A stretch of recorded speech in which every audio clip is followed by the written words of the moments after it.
Hello, magandang hapon po sa ating lahat. Magandang hapon po sa ating lahat. So ngayon po ay isa na namang gayuma, isang matinding gayuma na ating ituturo sa inyo gamit po ang inyong mga pabango. Kung kayo po ay may minamahal, may lihim na minamahal or ang inyong minamahal ngayon at nais mong siya ay maging tapat lamang sa iyo at hindi niya mag-isip na magloko, ay maaari natin itong gamitin gamit ang inyong pabango.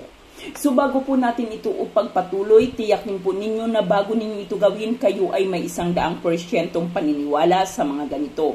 Kung kayo po ay hindi naniwala sa mga pampaswerte, gayuma o anumang uri ng ritual, ay wag na lamang po kayong magsayang ng inyong panahon at oras. So may kailangan lang po tayo dito. Ang usap po sa ating mga kailangan dito ay ang ating pabango. Yung ginagamit po ninyong pabango, dapat po itong pabango na ito ay ating nabubuksan. So ayan.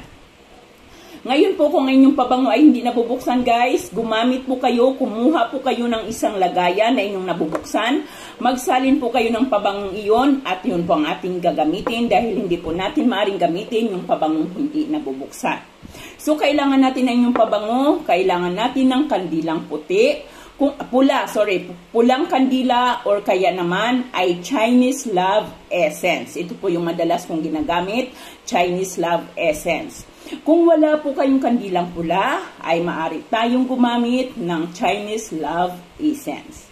Ngayon kapag handa na po tayo, ibig sabihin nakafocus na ating gagawin at nakakonsentrate na tayo sa taong ating patutungkulan nito, ay maaari na tayong mag-umpisa.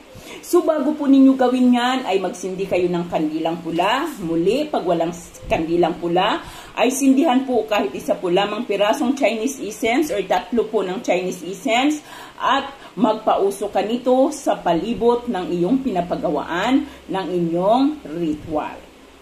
Pagkatapos po ninyong magpausok ay hayaan po ninyo ito sa inyong kilid na umuusok-usok po ang Chinese essence upang mas maging malakas ang ating energy habang ginagawa natin ang ating ritual.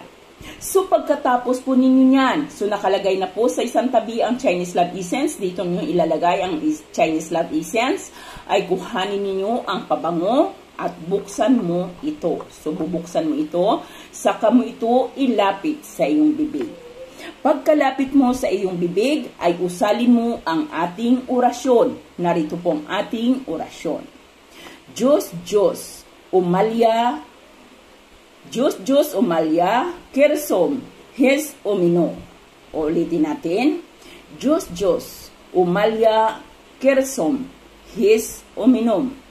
Pangalan ng taong target or pangalan ng taong inyong ginagayuma or pangalan ng taong ating pinapatungkulan nito. Halimbawa, Diyos, Diyos, umalya, kersom, his, imuni, Robert Dornan.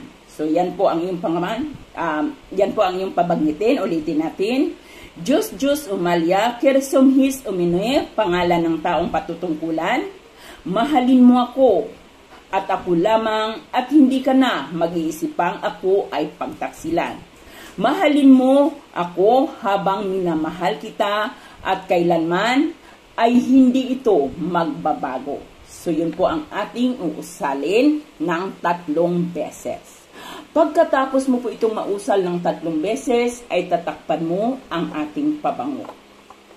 Ngayon po guys, kapag ikaw ay makipagkita or makipag-usap sa taong ito sa mga long distance relationship, kahit po kayo ay long distance relationship or kahit kayo ay magkikita ng harapan, kuhanin mo ang pabangong ito, mag-spray ka sa iyong palad, isprihan mo ang iyong palad ng pabango.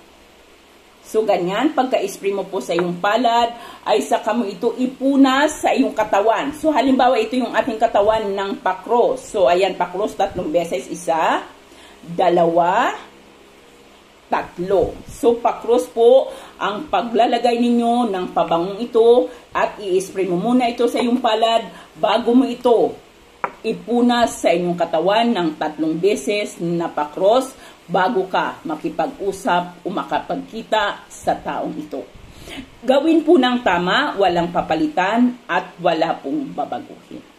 Ayan po lamang guys, maraming salamat at magandang tanghali sa ating lahat.